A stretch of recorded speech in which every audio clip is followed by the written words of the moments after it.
Bismillahirrahmanirrahim. Assalamualaikum warahmatullahi wabarakatuh.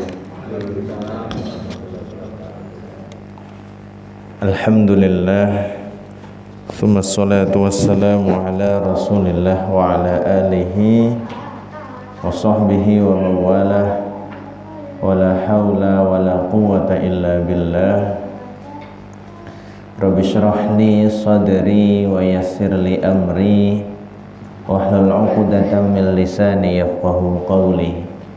Subhanaka la ilma lana illa ma 'allamtana innaka antal alimul hakim. Fa'allimna ma yanfa'una wanfa'na bima 'allamtana wa zidna ilman nafi'a walhamdulillahi ala kulli hal.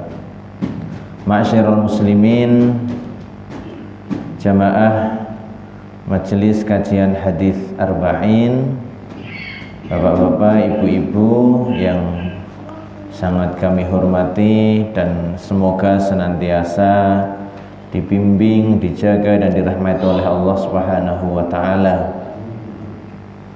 Alhamdulillah, kita kembali bersyukur kepada Allah Subhanahu wa taala atas segala limpahan nikmat yang terus Allah berikan kepada kita.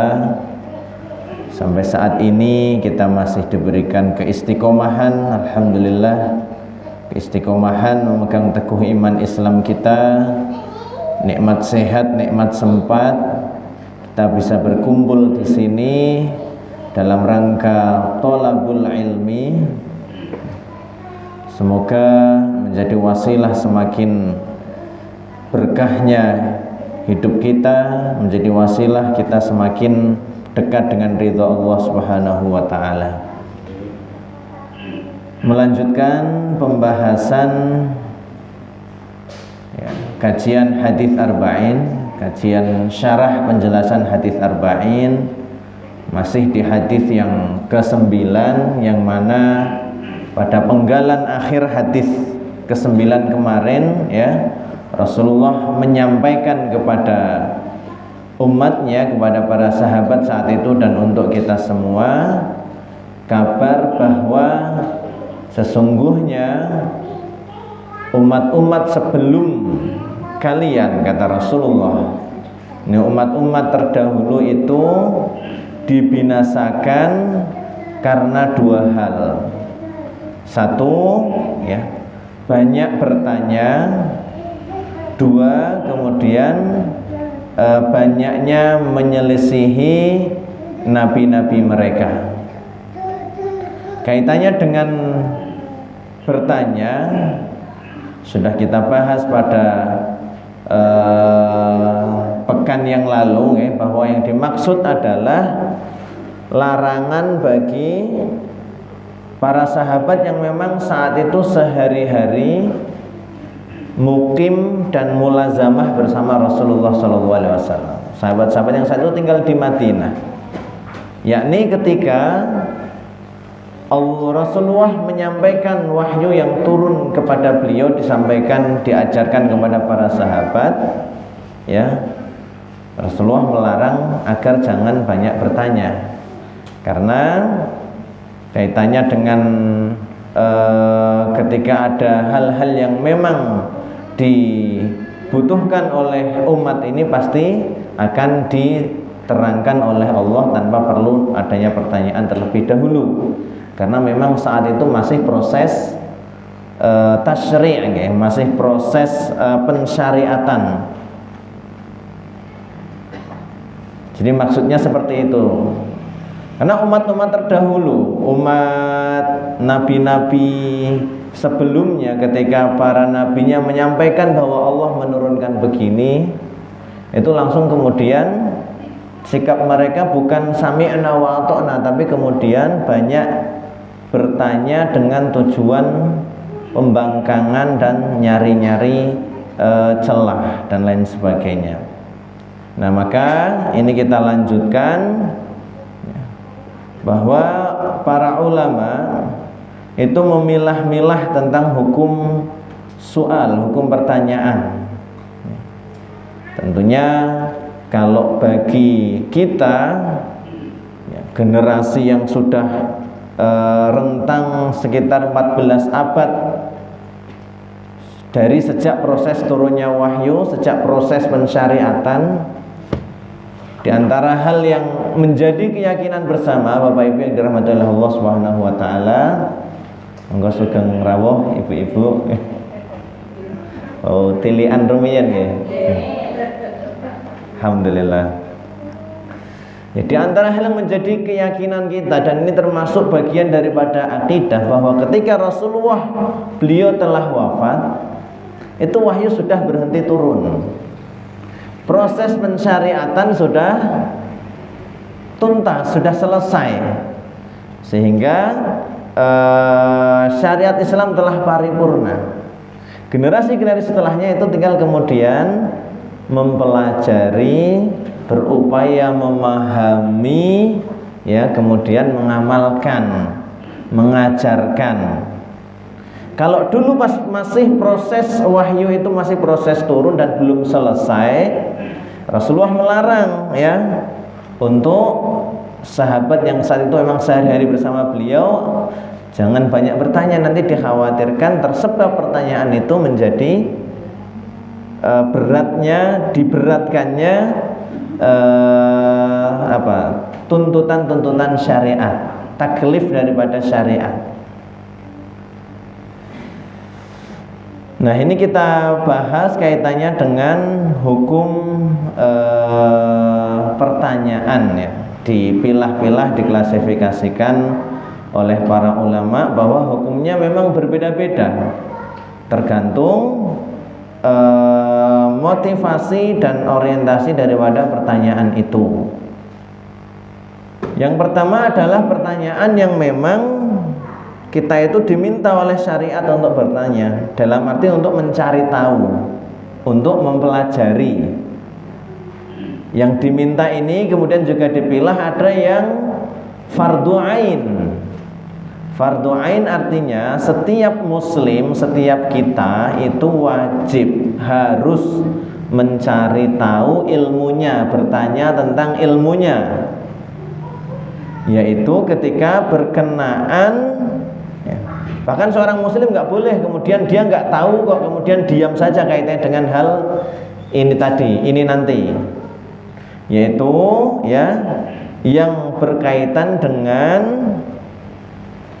hal-hal yang ia tidak ketahui dari urusan-urusan agama dan hukum-hukum syariat yang memang ia terbebani atau diberi pembebanan oleh syariat untuk mengamalkan, untuk menunaikan, ya, mengerjakan hal itu. Ketika syariat mewajibkan kepada kita setiap muslim untuk mengerjakan ini, mengerjakan itu, menunaikan ini, nah maka kita wajib untuk mencari tahu ilmunya, untuk belajar, kalau belum tahu ya untuk bertanya tentang pengamalan, tata cara, ya, hukum-hukum yang berkait dengan hal yang menjadi kewajiban kita itu tadi. Kita wajib sholat, gitu, kewajiban, diwajibkan oleh Allah untuk setiap muslim yang sudah mukallaf, yang baligh dan berakal, ya, selama memang tidak ada uzur-uzur syar'i yang kemudian menjadi sebab adanya keringanan. Maka kita secara otomatis juga diwajibkan, dan ini wajibnya adalah fardhu ain, untuk mengilmui tata cara tentang salat itu. Ini hukum pertanyaan yang pertama. Hukumnya adalah fardhu ain. Setiap muslim, laki-laki perempuan, ya, tua muda, selama memang sudah usia mukallaf, ya, maka wajib untuk mempelajari. Ketika sudah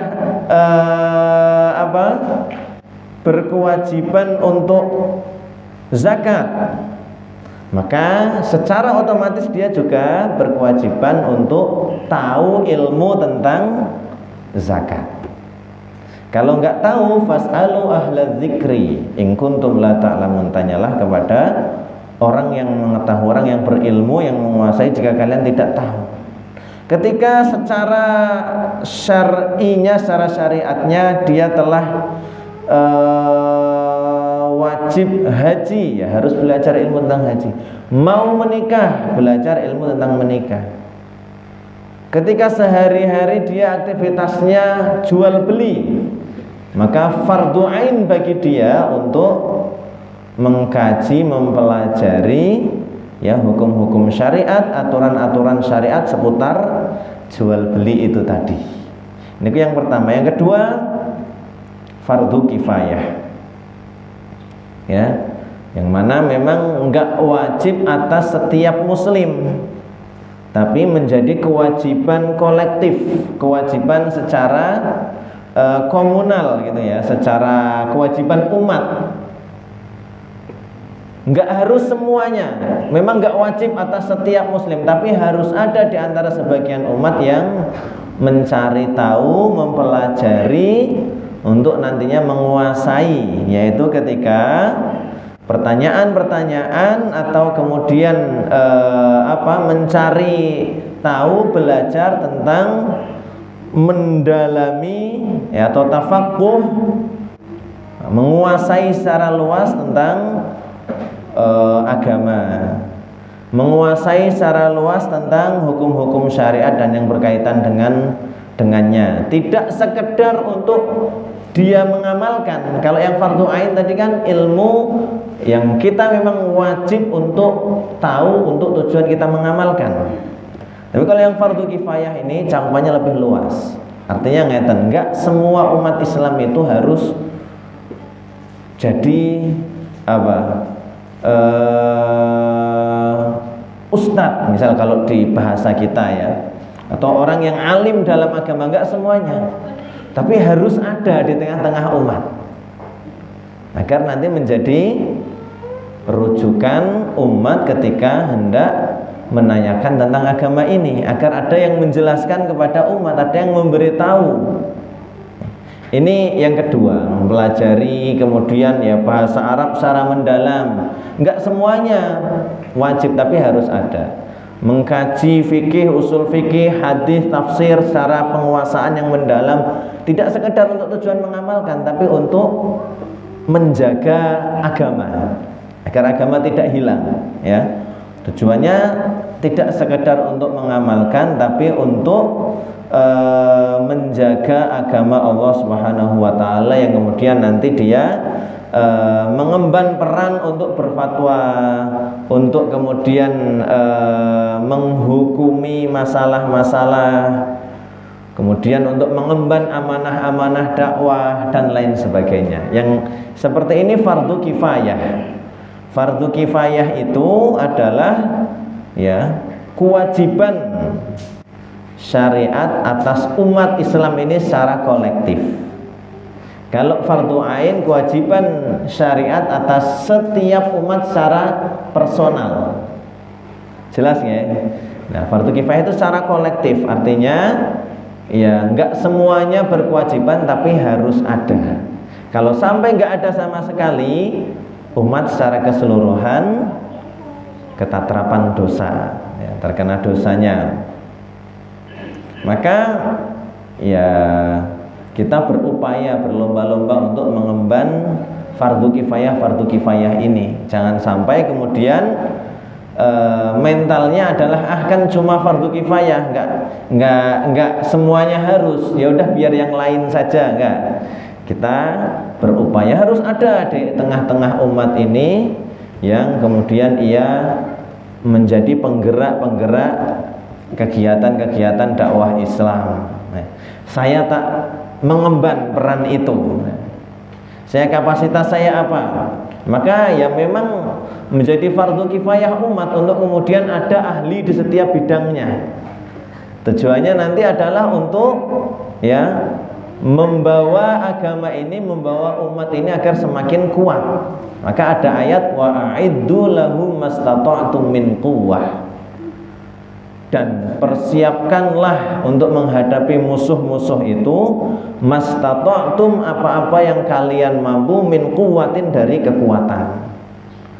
Quwwah di sini secara umum, nggak disebut secara khusus. Artinya ya kekuatan ekonomi, kekuatan militer, kekuatan ya termasuk kekuatan keilmuan, kekuatan iman Islamnya,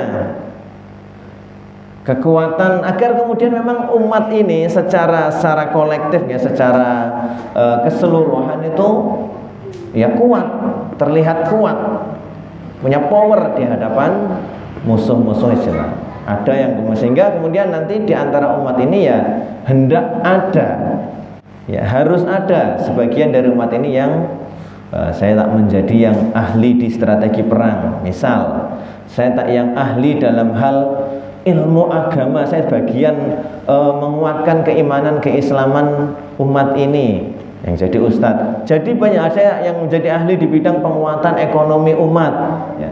Banyak bidang. Saya tak kemudian yang ahli di bidang zaman sekarang misal media informatikanya, harus semuanya ada ya, harus semuanya ada. Itu fardu kifayah.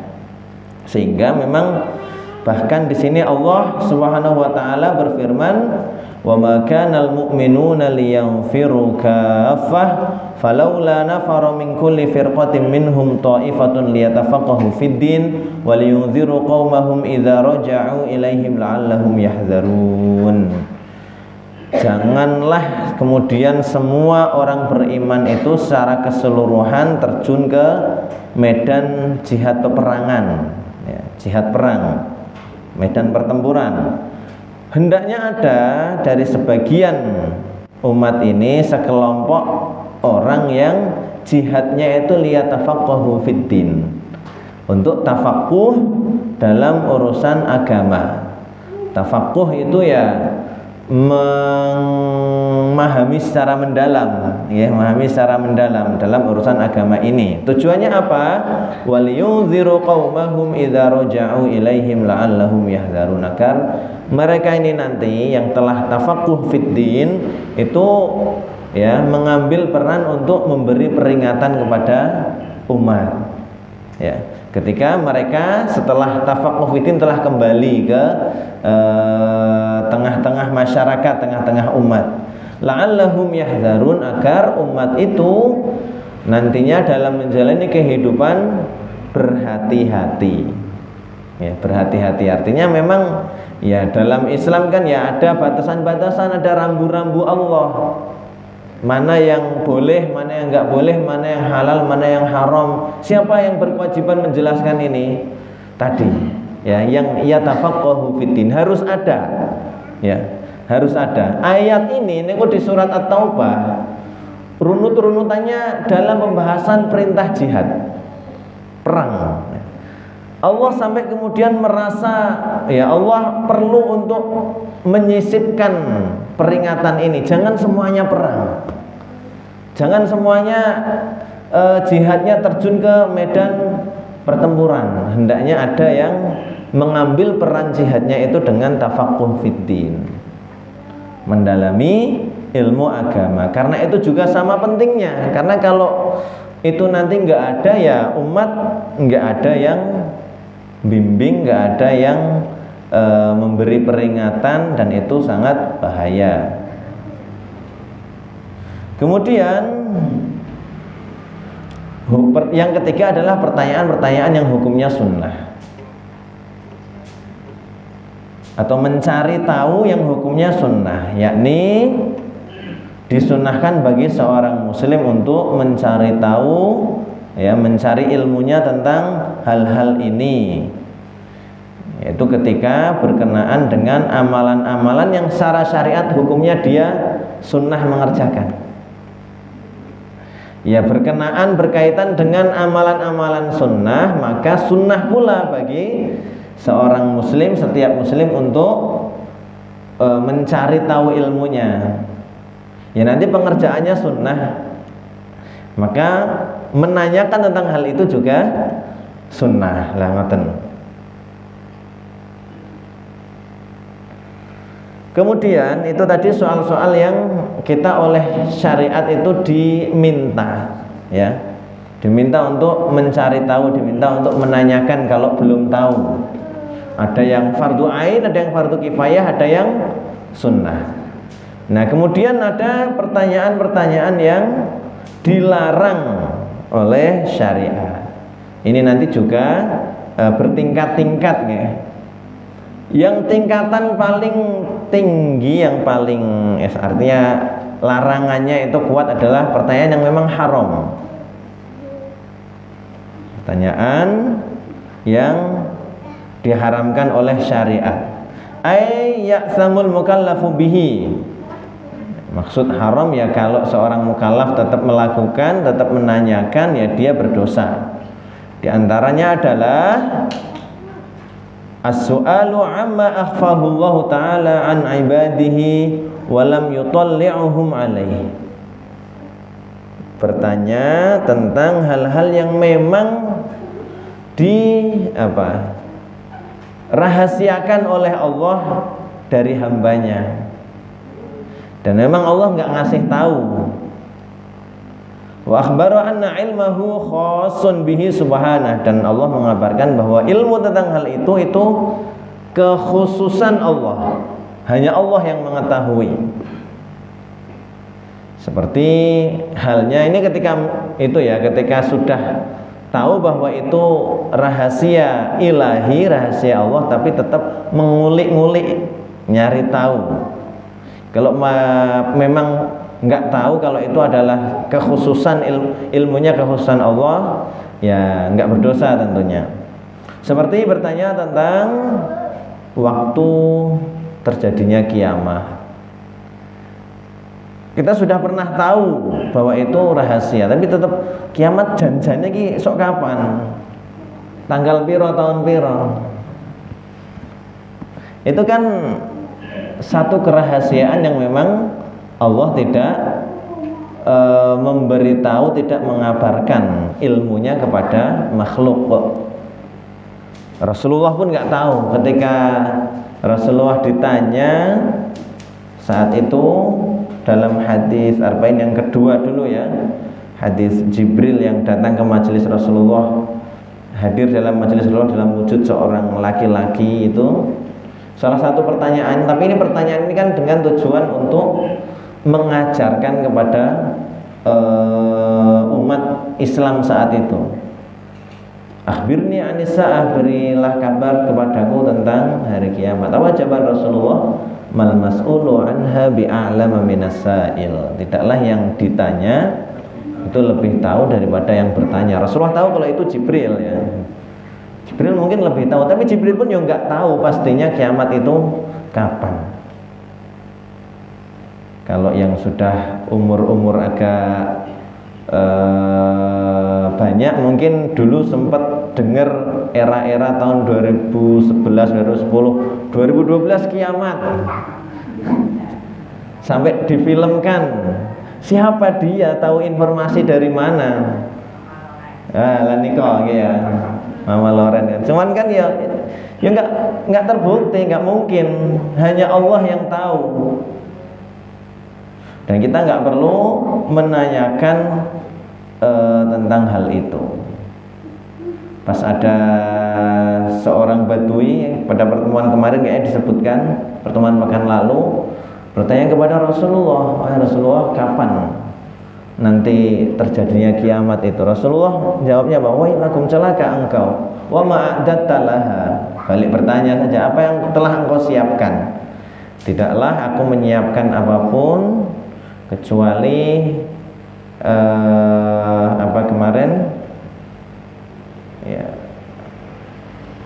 aku mencintai Allah dan Rasulnya gitu. Kemudian dijawab oleh Rasulullah lagi, sesungguhnya engkau bersama orang yang engkau cintai kan.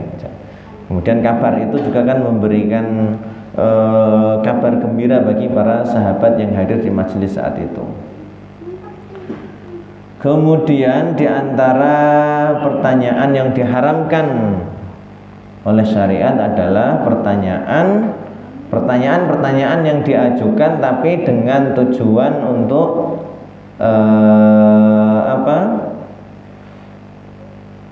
mencemooh ya, untuk membuli, kemudian untuk membangkang.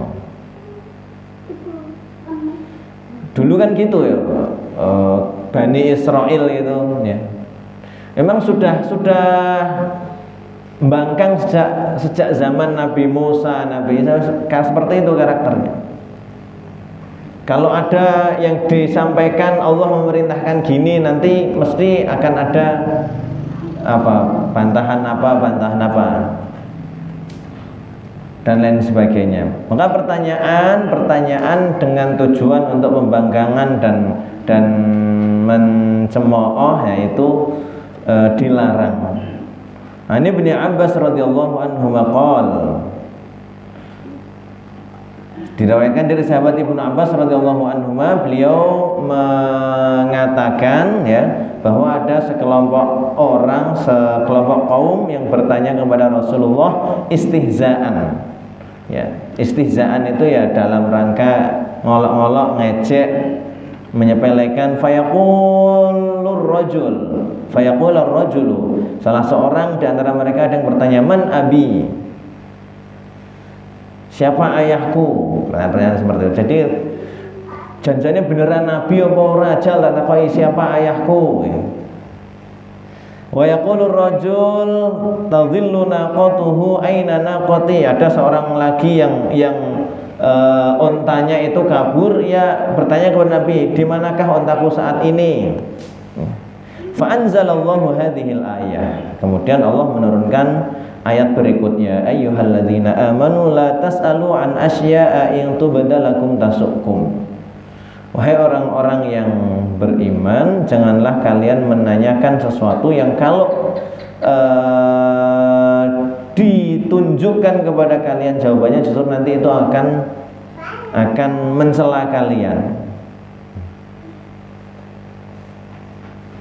Ya, itu entah di zaman Nabi, entah di zaman kita, kalau bertanya kadang ya nggak ditambahkan, tapi urusan hati itu kan tetap akan terlihat pertanyaan-pertanyaan yang memang sudah tujuannya itu sudah untuk membantah, tujuan untuk cari celah untuk kemudian meremehkan ya, dan lain sebagainya. Di antara pertanyaan yang diharamkan atau soalul mu'jizat, menanyakan atau meminta ditunjukkan mu'jizat. Ini tentunya di zaman Rasulullah, sebagaimana yang dilakukan oleh orang-orang musyrik dan ahli kitab saat itu. Coba mana mukjizatnya ini? Dan meminta untuk melakukan perkara-perkara yang di luar adat, di luar umumnya. Ainadan wa ta'annutan, dalam rangka membangkang dan mencemooh. Itu kemudian makruh ya. Klasifikasi yang berikutnya adalah pertanyaan-pertanyaan yang sifatnya makruh, yakni ayyuhsinu bil mukallafi tarkuhu, lebih baik bagi seorang mukallaf meninggalkannya. Wala ya'thamu bisu'alihi, dan tidak berdosa kalau menanyakannya. Wa min dzalika as-su'al amma la yahtaju ilaih, menanyakan hal-hal yang ia enggak membutuhkan untuk tahu. Wa laisa fil jawab anhu faidah amaliyah, dan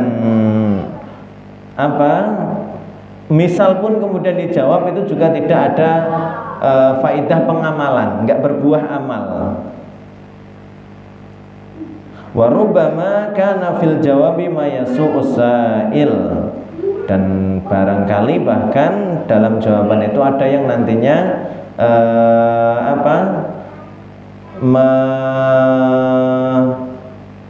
menunjukkan keburukan orang yang bertanya.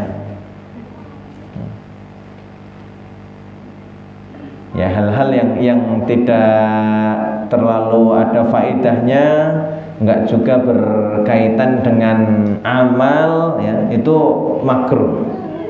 Kemudian As-soal amma sakata anhu syar'u minal halal wal haram, bertanya tentang hal-hal yang didiamkan oleh syariat, apakah itu halal atau haram.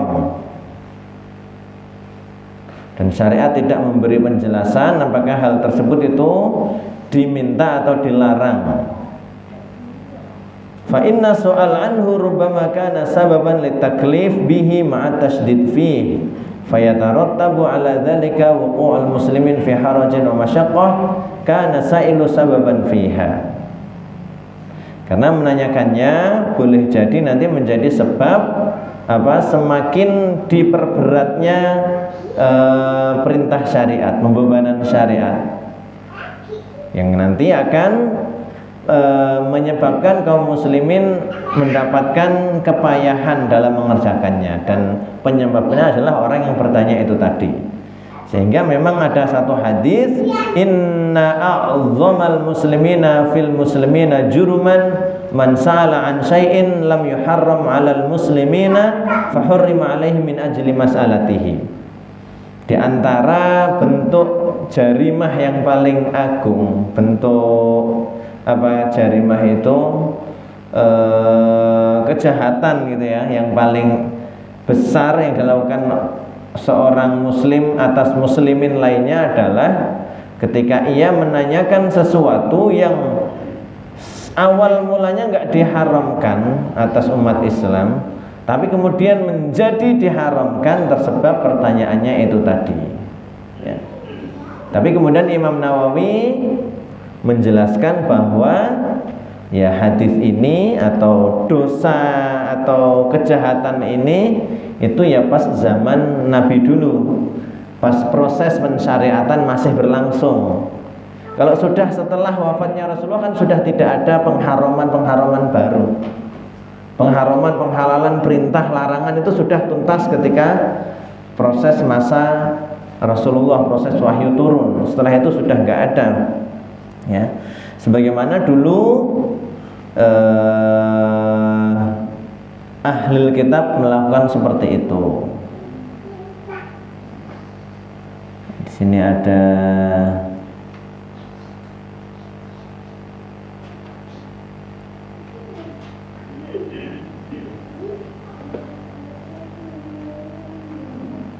apa yang di surat An-Nisa itu,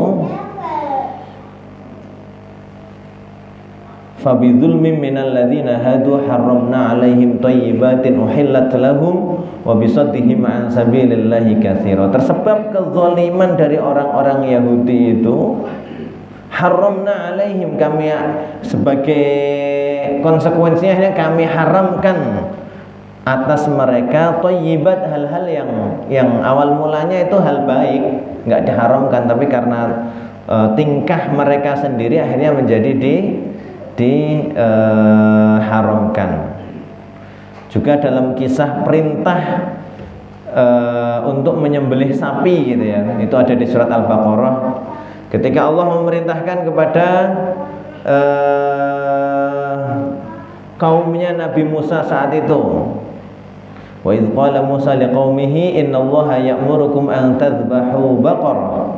Ingatlah ketika Musa berkata kepada kaumnya bahwa sesungguhnya Allah memerintahkan kalian untuk menyembelih sapi. Bukannya kemudian segera sami'na wa ata'na, malah kemudian banyak pertanyaan ya. Sapinya yang gimana, yang jantan apa yang betina, kemudian yang warnanya apa, yang sudah pernah dipakai buat baja apa belum pernah, sampai hampir-hampir ketika semakin bertanya semakin rinci, semakin rigid, semakin spesifik, sehingga hampir-hampir mereka tidak bisa mengerjakan. Nah, seperti ini loh yang dilarang. Artinya, tapi sebagaimana kata penjelasan Imam Nawawi itu, kekhususan larangan itu adalah kekhususan pas masa pensyariatan itu masih berproses ya. Pas masa-masa pensyariatan masih dalam proses, wahyu belum tuntas, belum turun semua.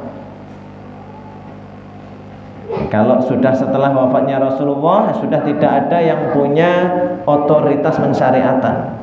Inil hukmu illa lillah. Sungguhnya di antara keyakinan ya, hukum itu hanya penentuan hukum itu hanya wewenang Allah.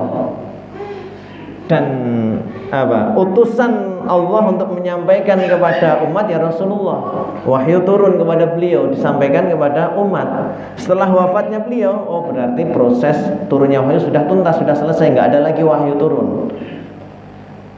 Jadi larangan untuk kemudian banyak bertanya yang kemudian dikhawatirkan tersebab pertanyaannya itu tadi menjadi semakin diberatkannya pembebanan syariat. Itu kekhususan pas dulu zaman sahabat-sahabat yang membersamai Rasulullah pas proses wahyu masih turun, pensyariatan masih berproses. Kemudian hukum pertanyaan berikutnya adalah mubah. Jadi kan haram, makruh. Yang berikutnya adalah mubah, yaitu selain jenis-jenis yang dalam kategori sebelum-sebelumnya tadi. Imam Nawawi menukil dari Al-Khattabi rahimahullahu ta'ala wa ghairuhu fi syarhi qawlihi inna min a'dhamil muslimina juruman, kaitannya dengan tadi ya. Hadzal hadits fi man sa'ala takallufan aw ta'annutan fi ma la hajata bihi ilaih. Fa amma man sa'ala li darurah bi an waqa'at lahu masalah fa sa'ala anha fala itsma alaihi wa la ataba liqaulihi ta'ala fas'alu ahla dzikr. Jadi yang dimaksud Rasulullah dalam hadisnya bahwa orang yang bertanya yang kemudian atas pertanyaannya menjadi sebab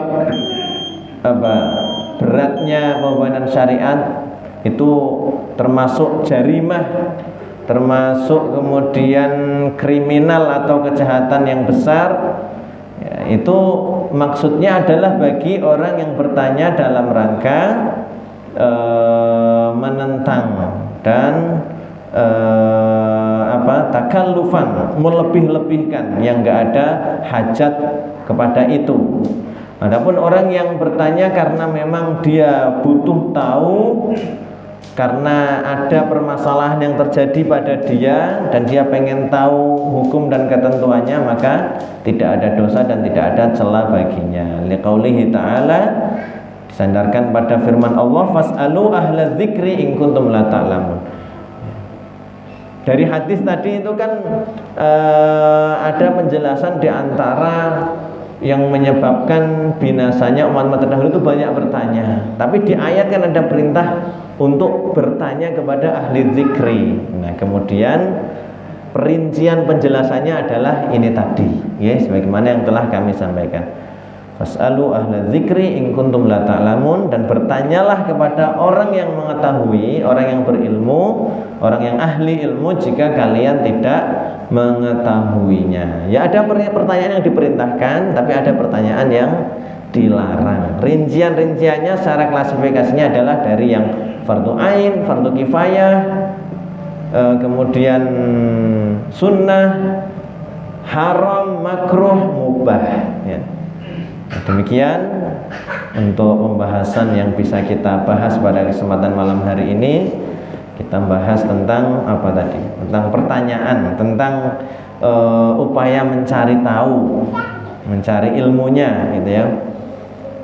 Karena memang seakan-akan kalau ini tidak dijelaskan kita bingung nanti, masa bertanya kok menjadi sebab binasanya umat. Oh, ternyata adalah bertanya yang dalam upaya untuk menentang dan upaya dalam rangka menghindar dari pembebanan syariat.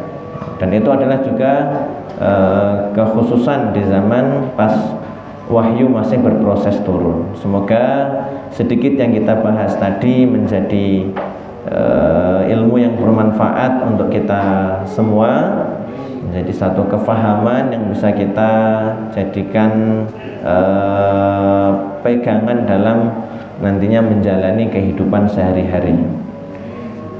Banyak khilaf dan kurangnya dalam menyampaikan mohon dimaafkan. Billahi taufiq wal hidayah. Assalamualaikum warahmatullahi wabarakatuh. Nggih, monggo. Mungkin sedekat-dekat kawula kali Cangkoling itu pada saat sujud, maka berdoalah, banyaklah berdoalah. Kami ini kan bisa ke bahasa Arab, kami dulu ini mali bahasa Jawa itu dibentangkan pada saat sholat. Okay. Jadi ada satu hadis yang menjelaskan bahwa kondisi terdekat seorang hamba kepada Rabb-nya adalah ketika ia sedang sujud. Maka perbanyaklah doa di waktu sujud tersebut. Nah, kaitannya dengan doa saat sujud itu semua ulama sepakat dianjurkan ya, memperbanyak doa. Kemudian ya ketika saya dulu pernah mendapatkan penjelasan bahwa Majelis Tarjih Muhammadiyah kayaknya itu yang melarang menggunakan bahasa-bahasa selain bahasa Arab. Wallahu alam, tapi itu memang khilaf adanya, khilaf. Yang pendapat mayoritasnya adalah ya berdoa permohonan apapun dengan kemampuan kita dengan bahasa apapun. Ya, kaitannya dengan Majelis Tarjih, saya kalau nggak salah ingat ya, itu dikategorikan nanti nambah ucapan dari selain bacaan sholat. Tapi saya agak lupa itu, tapi yang jelas yang menjadi pendapat mayoritas memang ya saat sujud ini aslinya tidak hanya pas sujud terakhir. Kadang yang kita dapati kan sujud selain sujud terakhir ya dia biasa, tapi pas sujud terakhir dilamakan katanya ya. Yaitu ya lebih baik daripada tidak sama sekali. Tapi aslinya tidak ada kekhususan dengan hanya sujud terakhir.